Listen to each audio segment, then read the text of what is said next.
కాసేపట్లో Congress central election committee భేటీ కాబోతోంది. తెలంగాణలో పెండింగ్లో ఉన్న 8 లోక్సభ స్థానాలపై చర్చించనున్నారు. ఈ సమావేశానికి సీఎం రేవంత్ కూడా బయలుదేరారు. హైదరాబాద్ నుంచి ఢిల్లీకి వెళ్లారాయన. ఇప్పటికే 9 సీట్లు ప్రకటించగా మిగిలిన 8 స్థానాలపై ఉత్కంఠ నెలకొంది. ఆదిలాబాద్, వరంగల్, మెదక్, నిజామాబాద్, ఖమ్మం, హైదరాబాద్, కరీంనగర్, భువనగిరి సీట్లపై తీవ్రంగా కసరత్తు చేస్తున్నారు. భువనగిరి, ఖమ్మం స్థానాలు పార్టీకి తలనొప్పిగా మారాయి. ఖమ్మం టికెట్ కోసం మంత్రి పొంగులేటి సోదరుడు ప్రసాద్ రెడ్డి, డిప్యూటీ సీఎం భట్టి విక్రమార్క సతీమణి నందిని పోటీ పడుతున్నారు. ఆదిలాబాద్లో ఆత్రం సుగుణ వర్సెస్ సుమలతగా రాజకీయం మారింది. ఇద్దరు ఆదివాసీలు కావడంతో బంజారాలు వ్యతిరేకిస్తున్నారు. ఆదివాసీలకు టికెట్ ఇస్తే తిరుగుబాటు తప్పదని హెచ్చరిస్తున్నారు. జాబ్స్ వదులుకునొచ్చాం, తమకే టికెట్ అంటున్నారు ఆత్రం సుగుణ, భాస్కర్. ఇక భువనగిరి నుంచి కోమటిరెడ్డి లక్ష్మి, చామల కిరణ్ టికెట్ ఆశిస్తున్నారు. వరంగల్ టికెట్ని దొమ్మాటి సాంబయ్య, డాక్టర్ పరమేశ్వర్ ఆశిస్తున్నారు. నిజామాబాద్లో జీవన్ రెడ్డి, మెదక్లో నీలం, మధు రేసులో ఉన్నారు. కరీంనగర్లో ప్రవీణ్ రెడ్డి, తీన్మార్ మల్లన్న పేర్లు కూడా వినిపిస్తున్నాయి. సీట్ల కేటాయింపులో బీసీ డిమాండ్ తెరపైకి వచ్చింది. 4 సీట్లు కేటాయించాలని బీసీ నేతలకు ఇవ్వాలనే వాదనలు వినిపిస్తున్నాయి. ఖమ్మం నుంచి తమకు అవకాశం ఇవ్వాలంటున్నారు బీహెచ్. భువనగిరి ఎంపీ టికెట్ కైలాష్ నేత ఆశిస్తూ ఉండగా ఈ సెగ్మెంట్ టికెట్ బీసీలకా రెడ్లకా అన్న టెన్షన్ నెలకొంది. నిజామాబాద్ ఎంపీ సెగ్మెంట్లో కూడా బీసీ డిమాండ్ వినిపిస్తోంది.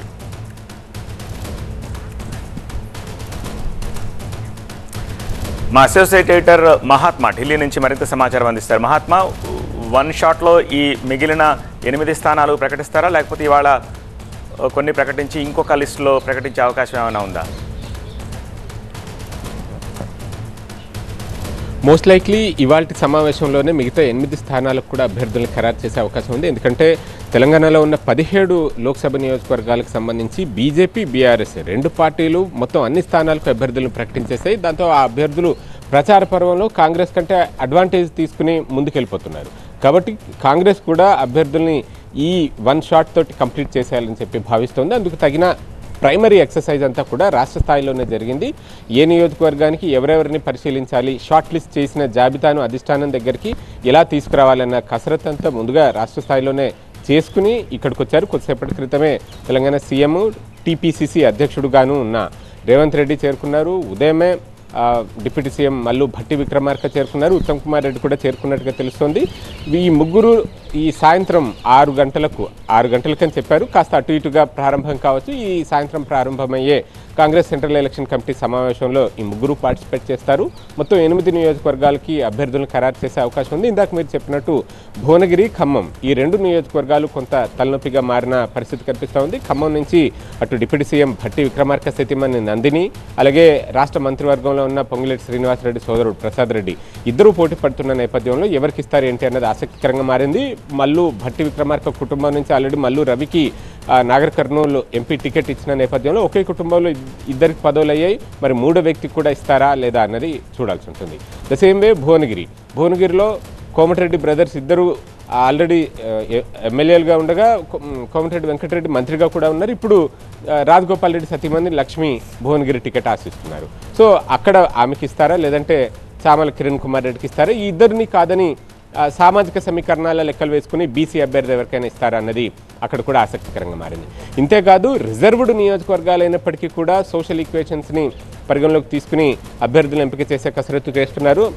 అందులో మనం వరంగల్ ఒకటి చూడొచ్చు, ఆదిలాబాద్ ఒకటి చూడొచ్చు. Warangal SC reserved, already SC రిజర్వ్డ్గా రాష్ట్రంలో 3 ఉంటే 2టికి మాల సామాజిక వర్గానికి చెందిన అభ్యర్థులనే ఖరారు చేశారు. నాగర్ కర్నూలు నుంచి అలాగే ఇటు పెద్దపల్లి నుంచి ఇద్దరు కూడా మాల సామాజిక వర్గం. కాబట్టి వరంగల్ ఖచ్చితంగా మాదిగ సామాజిక వర్గానికి ఇవ్వక తప్పని పరిస్థితి.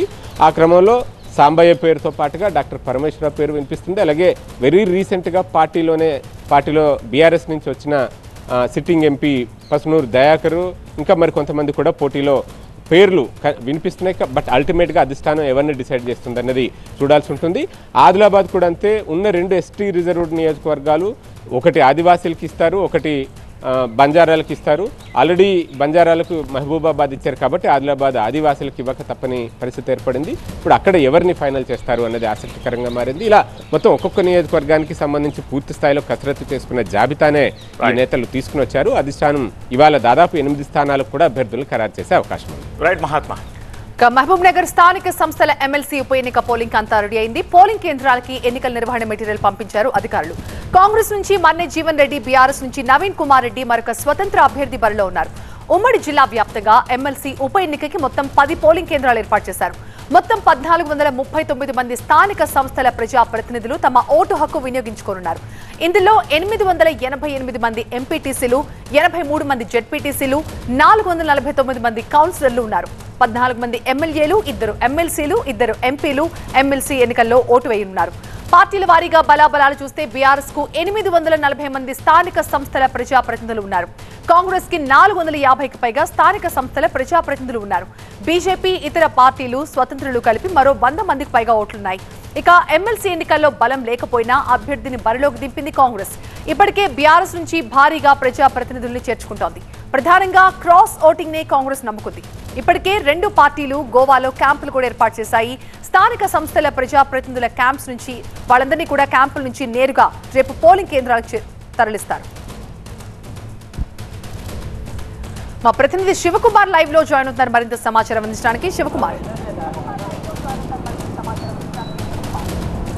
మహబూబ్నగర్ స్థానిక సంస్థల ఎమ్మెల్సీ ఉప ఎన్నికకు సర్వం సిద్ధమైంది. రేపు ఉదయం 8 గంటల నుంచి సాయంత్రం 4 గంటల వరకు ఈ ఎన్నికకు సంబంధించినటువంటి పోలింగ్ జరుగుతుంది. మొత్తం ఉమ్మడి జిల్లాకు సంబంధించినటువంటి స్థానిక సంస్థల ప్రజాప్రతినిధులు దాదాపు 1439 మంది ఎంపీటీసీలు, జెడ్పీటీసీలు, అలాగే కౌన్సిలర్లు, అలాగే ఎక్సఫిషియో మెంబర్స్ కింద ఎమ్మెల్యేలు, ఎమ్మెల్సీలు, ఎంపీలు కూడా ఈ ఓటింగ్లో పాల్గొనబోతున్నారు. ఉమ్మడి జిల్లా వ్యాప్తంగా మొత్తం 10 చోట్ల ఈ పోలింగ్ కేంద్రాలను ఏర్పాటు చేయడం జరిగింది. ఇక మరోవైపు ఇటు కాంగ్రెస్ కావచ్చు, అటు బీఆర్ఎస్, ఈ 2 పార్టీలు కూడా ఈ ఎమ్మెల్సీ ఉప ఎన్నికను ప్రతిష్టాత్మకంగా తీసుకున్నాయి. అందులో భాగంగానే 2 పార్టీలకు సంబంధించి కూడా ఇటు బీఆర్ఎస్కు మెజార్టీ బలం ఉన్నప్పటికీ ప్రతిపక్షంలో ఉన్నటువంటి నేపథ్యంలో ఈ సిట్టింగ్ సీట్ను కాపాడుకోవాలని విశ్వ ప్రయత్నాలు చేస్తూ ఉంది. ముఖ్యంగా ఆ స్థానిక సంస్థల ప్రజాప్రతినిధులు ఎక్కువగా బీఆర్ఎస్ పార్టీకే ఉన్నప్పటికీ కూడా క్రాస్ ఓటింగ్ కావచ్చు, ఎక్కువ మంది వలస పోయే అవకాశం ఉన్న నేపథ్యంలో దానికి సంబంధించి ప్రత్యేకంగా గోవాలో క్యాంపు కూడా నిర్వహించినటువంటి సందర్భాన్ని మనం చూసాం. మరోవైపు బలం లేకపోయినప్పటికీ కాంగ్రెస్ పార్టీ అభ్యర్థిని బరిలోకి దింపింది. రాష్ట్రంలో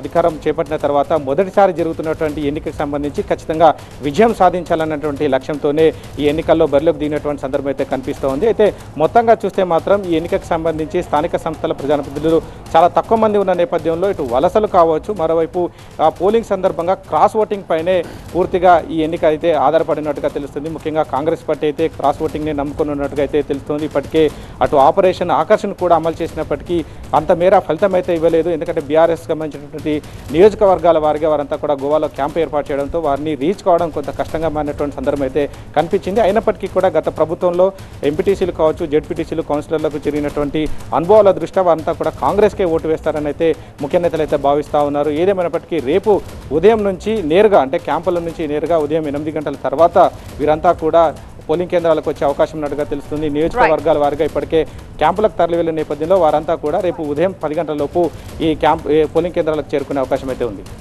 right Shivakumar, thank you. Janasena pending స్థానాలపై పవన్ కళ్యాణ్ కసరత్తు చేస్తున్నారు. ఈ నెల 30 లోపు పెండింగ్ లో ఉన్న అభ్యర్థుల్ని ఫైనల్ చేసి ప్రచారంలో దూకుడు పెంచాలని చూస్తున్నారు పవన్. అవనిగడ్డ, పాలకొండ, విశాఖ అసెంబ్లీ స్థానాలతో పాటుగా మచిలీపట్నం పార్లమెంట్ నియోజకవర్గంపై కూడా వరుస భేటీలు నిర్వహిస్తున్నారు. నిన్న విశాఖ నేతలతో సమావేశమైన పవన్ ఇవాళ పాలకొండ, అవనిగడ్డ నేతలతో భేటీ అయ్యారు. బాలశౌరితో భేటీ అయిన పవన్ కళ్యాణ్ మచిలీపట్నం పార్లమెంట్, అవనిగడ్డ అసెంబ్లీ స్థానాలపై చర్చించినట్టు తెలుస్తోంది. విజయవాడ వెస్ట్ సీట్ కోసం పవన్ ని కలిశారు పోతిన మహేష్. ఎట్టి పరిస్థితుల్లోనూ ఆ సీటు తనకే ఇవ్వాలని పట్టుబడుతున్నారు. మరోవైపు ఒంగోలు ఎంపీ టీడీపీ నేత మాగుంట శ్రీనివాసులు రెడ్డి, తిరుపతి ఎంపీ అభ్యర్థి వరప్రసాద్ పవన్ ని కలవడం ఆసక్తికరంగా మారింది. మా ప్రతినిధి క్రాంతి మరిన్ని అప్డేట్స్ అందిస్తారు. క్రాంతి, వరుస భేటీల సారాంశం, అవుట్కమ్ ఏంటి? ఎప్పటికల్లా పెండింగ్ పేర్లు బయటికి రాబోతున్నాయి? ఖచ్చితంగా ఎన్నికల సమరశంఖానికి ఇప్పటికే ముహూర్తం ఖరారు చేసుకున్నటువంటి పవన్ కళ్యాణ్ ఆ దిశగా అభ్యర్థుల ఎంపికను పూర్తి చేసి ఎన్నికల ప్రచారానికి వెళ్లేందుకు కూడా సిద్ధమవుతున్నారు. ఆ దిశగానే దాదాపు గత 3 రోజులుగా రాష్ట్ర కార్యాలయంలోనే ఉన్నటువంటి పవన్ కళ్యాణ్ వరుసగా భేటీలు నిర్వహిస్తూ ఉన్నారు.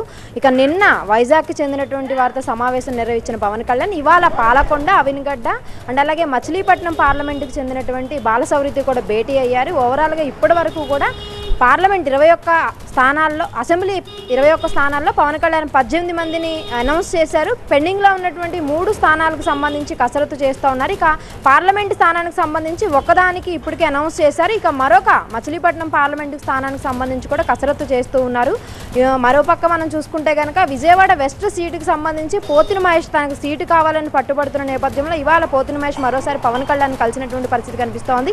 అసంతృప్తులను బుజ్జగిస్తూనే పెండింగ్లో ఉన్నటువంటి సీట్లకు సంబంధించి పూర్తి స్థాయిలో పవన్ కళ్యాణ్ కసరత్తు చేస్తూ ఉన్నారు. ఓవరాల్గా అయితే అవినిగడ్డలో ఇప్పటికే 2-3 పోటీ పడుతున్నటువంటి పరిస్థితి కనిపిస్తోంది. అయితే బండిరెడ్డి రామకృష్ణ కానీ లేదా విక్కుర్తి శ్రీనివాస్ కానీ సీట్ ఫైనల్ అయ్యేటటువంటి అవకాశం ఉంది. దాంతోపాటు మచిలీపట్నం పార్లమెంటు బాలసౌరికి ఇచ్చేటటువంటి దిశగా ఆర్థిక పరమైనటువంటి అంశాలపైన చర్చ జరుగుతుంది. మరోపక్క పాలకొండకు సంబంధించి ఇప్పటికే 3-4 స్క్రీనింగ్ చేసినటువంటి పరిస్థితి కనిపిస్తోంది. ఇక ప్రముఖంగా భూలక్ష్మి అనేటటువంటి ఆమెకు పేరు సంబంధించి కూడా ఫైనల్ చేసే దిశగా అయితే అడుగులు వేస్తూ ఉన్నారు. మరోపక్క విశాఖ సౌత్ వంశీకృష్ణ యాదవ్కి సంబంధించి భీమిలి లేదంటే విశాఖ సౌత్కి సంబంధించి కూడా ఇప్పటికే సర్వేలు చేసిన నేపథ్యంలో అక్కడ కూడా సీటు ఖరారు చేసే దిశగా కూడా పవన్ కళ్యాణ్ అడుగులు వేస్తున్నటువంటి పరిస్థితి కనిపిస్తోంది. ఎందుకంటే 30 నుంచి పవన్ కళ్యాణ్ పూర్తి స్థాయిలో పిఠాపురంలోనే ఉండనున్న నేపథ్యంలో 2 రోజులే సమయం ఉండడంతో పవన్ కళ్యాణ్ ఈ 2 రోజుల్లోనే పెండింగ్లో ఉన్నటువంటి స్థానాలకు అభ్యర్థులను ఖరారు చేయనున్నారు. మరో పక్కన బీజేపీ నుంచి మరో సీటు అదనంగా అడుగుతున్నారు కాబట్టి అటు టీడీపీ బీజేపీ మధ్య కూడా చర్చలు జరుగుతున్నాయి. మొదటి నుంచి కూడా జనసేన సీట్లు త్యాగం చేసింది కాబట్టి ఈసారి సీట్లు ఇచ్చే విధంగా అయితే లేదు అనేటటువంటి సంకేతాలు బీజేపీకి అటు టీడీపీకి పంపిస్తున్న నేపథ్యంలోనే టీడీపీ నుంచే సీట్ ఇచ్చేటటువంటి అవకాశం ఉందని కూడా చర్చలు జరుగుతున్నాయి. ఇప్పుడు పవన్ కళ్యాణ్ మంగళగిరి పార్టీ ఆఫీస్ నుంచి సడన్గా బయలుదేరి కూడా హైదరాబాద్ వెళ్ళినటువంటి పరిస్థితి కనిపిస్తోంది. కాబట్టి బీజేపీకి ఇచ్చేటటువంటి సీట్ విషయంలో కూడా చర్చిస్తున్నటువంటి పరిస్థితి అటు బీజేపీ జనసేన టీడీపీ మధ్య కూడా జరుగుతున్నటువంటి పరిస్థితి మనకి కనిపిస్తోంది.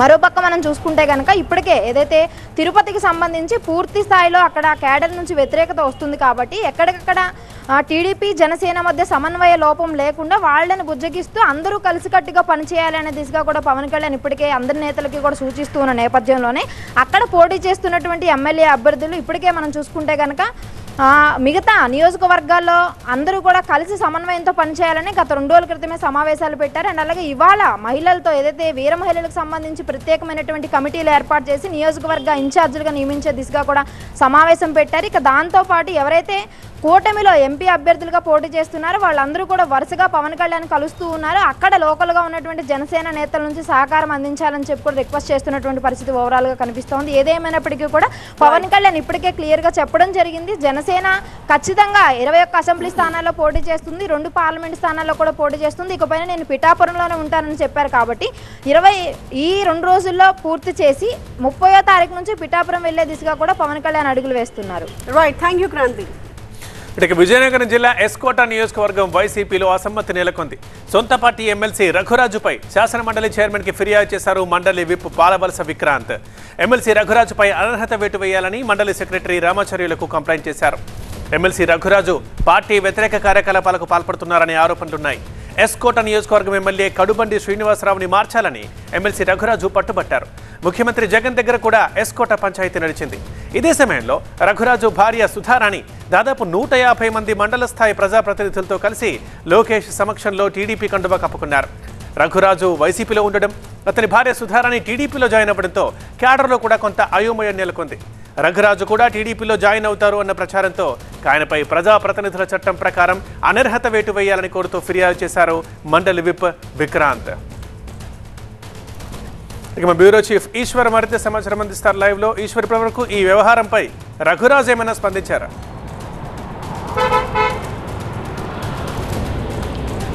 రఘురాజు అయితే ఆయన చాలా స్పష్టంగా చెప్తున్నారు, నా సతీమణి వెళ్తే దానికి నేను ఎలా బాధ్యుడిని అవుతాను, ఆమెకి పొలిటికల్ అంబిషన్స్ ఉంటాయి, ఆమె కూడా వైస్ ఎంపీపీగా ప్రస్తుతం ఉంది కాబట్టి ఆమె పొలిటికల్ అంబిషన్స్ని తీర్చుకోవడానికి ఆమె వెళ్ళుండొచ్చు, కానీ నన్ను ఇంత నిబద్ధత ఉన్న నన్ను ఎట్లా అనుమానిస్తారు అన్న ఆవేదన ఆయన వ్యక్తం చేసిన పరిస్థితి ప్రస్తుతం కనిపిస్తుంది. ఎందుకంటే 2 నెలల క్రితమే ఆయన ఎస్కోట నుంచి తిరుపతి వరకు దాదాపు 40 రోజుల పాటు పాదయాత్ర చేశారు సీఎంగా మళ్ళీ జగన్ ఎన్నిక కావాలని. సో అంత లాయల్టీ ఉన్న నేత ఆయనకి అక్కడ సాధారణంగా అక్కడ 2004 నుంచి ఆయన రాజకీయాల్లో ఉన్నప్పటికీ కూడా 2009లో అక్కడ ఇండిపెండెంట్గా ఆయన పోటీ చేసి 31,000 ఓట్లను సాధించారు. ఆ తర్వాత 2014లో కాంగ్రెస్ పార్టీ అభ్యర్థిగా ఆయన అక్కడ బరిలోకి దిగి 30,000 ఓట్లు సాధించారు. సో సాధారణంగా 30,000 ఓట్లు ఇండిపెండెంట్కి కానీ లేకపోతే 2014లో చాలా దారుణమైన పరిస్థితుల్లో ఉన్న కాంగ్రెస్, ఎందుకంటే రాష్ట్ర విభజన తర్వాత కాంగ్రెస్ పార్టీ నుండి పోటీ చేసిన వాళ్ళకి 30,000 రావడం అన్నది నిజంగా పెద్ద విషయమే. అట్లాంటి 30,000 ఓట్లు వచ్చిన తనని ఎలా విస్మరిస్తారు అన్నది ఆయన ప్రధానమైన ప్రశ్న. అయితే మనకి ఇది చూస్తే మొత్తం ఈ ఎపిసోడ్ మొత్తం చూస్తే పొలిటికల్ లీడర్స్ కెరీర్స్ ఎంత అన్సర్టనిటీగా కొనసాగుతాయో చాలా అర్థం చేసుకోవచ్చు. ఎందుకంటే పార్టీ పట్ల నిబద్ధత ఉంది, నాయకుడి పట్ల ఆయనకి ఖచ్చితమైన విశ్వాసం ఉంది. అందులోనూ వైఎస్ రాజశేఖర రెడ్డి శిష్యుడిగా ఆయనకి పేరుంది. కాంగ్రెస్ పార్టీలో ఉంటూ గతంలో తర్వాత కొద్ది రోజులు బీజేపీలో చేరినప్పటికీ కూడా తిరిగి పాదయాత్ర సమయంలో జగన్తో కలిసి ముందుకు నడిచారు. ఆ తర్వాత ఇటీవల జగన్ మళ్ళీ సీఎంగా ఎన్నిక కావాలని దాదాపుగా కొన్ని వందల కిలోమీటర్లు ఆయన ఎస్కోట నుంచి దాదాపు 700-800 కిలోమీటర్ల మేర తిరుపతి వరకు ఆయన పాదయాత్ర చేశారు. సో ఇట్లాంటి నేతకి తనకు ప్రత్యక్ష ఎన్నికల్లో పోటీ చేయాలని కోరిక ఉంది. అయితే అక్కడ ఆ కాన్స్టిట్యున్సీకి సంబంధించి ఎస్కోటలో అది వెలమ సామాజిక వర్గానికి అనాదిగా ఆ కోట పెట్టని కోటగా ఉంది. సో అట్లాంటి నేపథ్యంలో ఇందుకూరి రఘురాజు క్షత్రియ సామాజిక వర్గానికి చెందిన నేతకి ఇచ్చి సాహసం చేసే పరిస్థితి ఏ పార్టీ చేయదు. ఎందుకంటే అనాదిగా అన్ని పార్టీలు అక్కడ వెలమ సామాజిక వర్గ నేతకే టికెట్ ఇవ్వాల్సిన పరిస్థితి. Dominant community, single largest community కాబట్టి ఆ కమ్యూనిటీ సపోర్ట్ ఉంటే తప్ప ఎవరు విజయం సాధించలేని పరిస్థితి ఉంటుంది. సో అదే అధిష్టానం కూడా అదే చెప్పే ప్రయత్నం చేసింది. అందుకే ఆయనకి ఎమ్మెల్సీ ఇచ్చినట్టుగా కూడా చెప్పింది. కానీ ఎమ్మెల్సీ ఇచ్చినప్పటికీ కూడా ఆయన సతీమణి ఎమ్మెల్యేగా పోటీ చేయాలన్న ఆలోచనని ఉంది ఆయన సతీమణికి. ఎందుకంటే ప్రస్తుతం ఉన్న ఎస్కోట ఎమ్మెల్యే కడుబండి శ్రీనివాస్ ఆయన స్థానిక నేత కాదు. విజయనగరం జిల్లాకు సంబంధించి విజయనగరం జిల్లా గజపతి నగరం నుంచి ఇక్కడికి ఇంపోర్ట్ చేశారు. అట్లా కాకుండా మేము ఇక్కడ స్థానికంగా ఉన్న మాకు టికెట్ ఇస్తే ఇబ్బంది ఏంటి అన్నది ఆయన ప్రధానమైన ప్రశ్నగా కనిపిస్తుంది. సో ఈ నేపథ్యంలో ఇందుకూరి రఘురాజు ప్రస్తుతం ఆయన పార్టీ ఆయన పైన కంప్లైంట్ చేసింది. అధికార పార్టీనే స్వయంగా ఆ పార్టీ విప్నే కంప్లైంట్ చేసిన నేపథ్యంలో ఖచ్చితంగా ఆయన మీద అనర్హత వేటు పడే అవకాశం ఉంది. ఆ తర్వాత అక్కడి నుంచి ఆయన తిరిగి ఆయన తెలుగుదేశం పార్టీలో చేరతారా లేదంటే ఆయన ఎట్లాంటి ప్రయాణాన్ని కొనసాగించబోతున్నారో వేచి చూడాల్సింది. ఓకే. ఇక హైదరాబాద్ క్రికెట్ లవర్స్ ఎప్పుడెప్పుడా అని ఎదురు చూస్తున్న సీజన్ రానే వచ్చింది. ఐపీఎల్ సీజన్ 17లో హైదరాబాద్ లో మొదటి మ్యాచ్ జరగబోతుంది. 7:30కు ఉప్పల్ వేదికగా హైదరాబాద్ వర్సెస్ ముంబై మ్యాచ్ జరగనుంది. ఐపీఎల్ సీజన్ 17 ను ఓటమితో ఆరంభించిన రెండు జట్లు ఉప్పల్ మ్యాచ్ ను ప్రెస్టీజియస్ గా తీసుకున్నాయి. ఈ మ్యాచ్ లో నెగ్గి పాయింట్ల ఖాతాను తెరవాలని ఇరు జట్లు చూస్తున్నాయి. హోమ్ గ్రౌండ్ లో గెలవాలని సన్ రైజర్స్ భావిస్తోంది. ఐపీఎల్లో హైదరాబాద్ ముంబై జట్లు 21 సార్లు తలబడ్డాయి. ఇందులో 9 సార్లు సన్ రైజర్స్, 12 సార్లు ముంబై గెలిచింది. ఇవాల్టి మ్యాచ్ తో మరో రికార్డ్ సృష్టించబోతున్నారు రోహిత్ శర్మ. ఒకే ఫ్రాంచైజీ నుంచి 200 మ్యాచ్లు ఆడిన ఆటగాడిగా రికార్డ్ సాధించబోతున్నారు. ఉప్పల్ మ్యాచ్ కు 2,800 మంది పోలీసులతో భద్రతా ఏర్పాట్లు చేశారు. 360 సీసీ కెమెరాలతో నిఘా పెట్టారు. కాసేపటి క్రితం నుంచి స్టేడియంలకి అభిమానులను అనుమతిస్తున్నారు. మరోవైపు మ్యాచ్ కోసం ఉప్పల్ మార్గంలో మెట్రో రైల్ సేవలు పొడిగించారు. ఉప్పల్ మార్గంలో చివరి రైలు రాత్రి 12:15 బయలుదేరుతాయని, 1:10 గమ్యస్థానాలకు చేరుకుంటాయని చెప్పారు మెట్రో ఎండీ. ఇదే అంశానికి సంబంధించి మరింత సమాచారాన్ని మా ప్రతినిధి ప్రణీత అందిస్తారు. ప్రణీత, ఏర్పాట్లు ఏ విధంగా జరిగాయి? అలాగే బ్లాక్ లో కూడా టికెట్లు విక్రయిస్తున్నట్టు తెలుస్తుంది. కొంతమంది అరెస్ట్ కూడా చేశారు. అండ్ మరోవైపు మెట్రో సేవలు కూడా పొడిగించినట్టు తెలుస్తుంది. పూర్తి డీటెయిల్స్ ఏంటి? మరి కాసేపట్లోనే ఉప్పల్ వేదికగా ఈ సీజన్లో హైదరాబాద్ వేదికగా మొదటి హోమ్ గ్రౌండ్ మ్యాచ్ ఎస్ఆర్హెచ్ ఆడబోతుంది. సో ఇప్పటికే మనం చూడొచ్చు, ఫ్యాన్స్ అందరూ కూడా దాదాపు 3 గంటల నుండే స్టేడియం వైపుకి వచ్చేసారు. వాళ్ళందరూ కూడా దాదాపు మ్యాచ్కి 3.5 గంటల ముందే వాళ్ళందరినీ అలో చేయడంతో ఫ్యాన్స్ తాకిడి ఒక్కసారిగా ఉప్పల్ స్టేడియం వైపు పెరిగిపోయింది. అయితే ఈసారి ఇక్కడ మనం చూస్తే ఎస్ఆర్హెచ్తో పాటు ముంబై ఇండియన్స్కి సంబంధించినటువంటి ఫ్యాన్స్ కూడా ధీటుగా ఈ మ్యాచ్కి అటెండ్ అవుతున్నారు.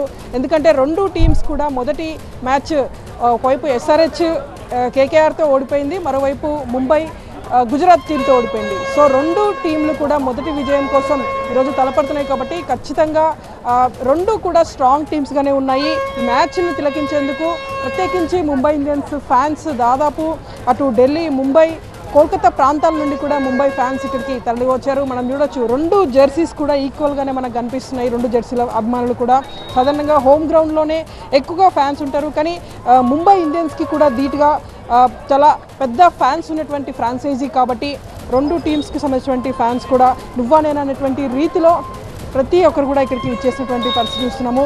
రాత్రి 7:30కు మ్యాచ్ ప్రారంభం కాబోతుంది. అయితే ఈ మ్యాచ్కి సంబంధించి అటు పోలీస్ శాఖ నుండి కూడా అన్ని ఏర్పాట్లు సిద్ధం చేశారు. ఒకవైపు ఎలక్షన్ విధుల్లో పోలీసులు ఉన్నప్పటికీ ఈ మ్యాచ్ కోసం అంటే ఈ స్టేడియంలో జరిగేటువంటి మ్యాచ్ల కోసం దాదాపు 3,000కు పైగా పోలీసులను కూడా ఇక్కడ బందోబస్తులో ఏర్పాటు చేశారు.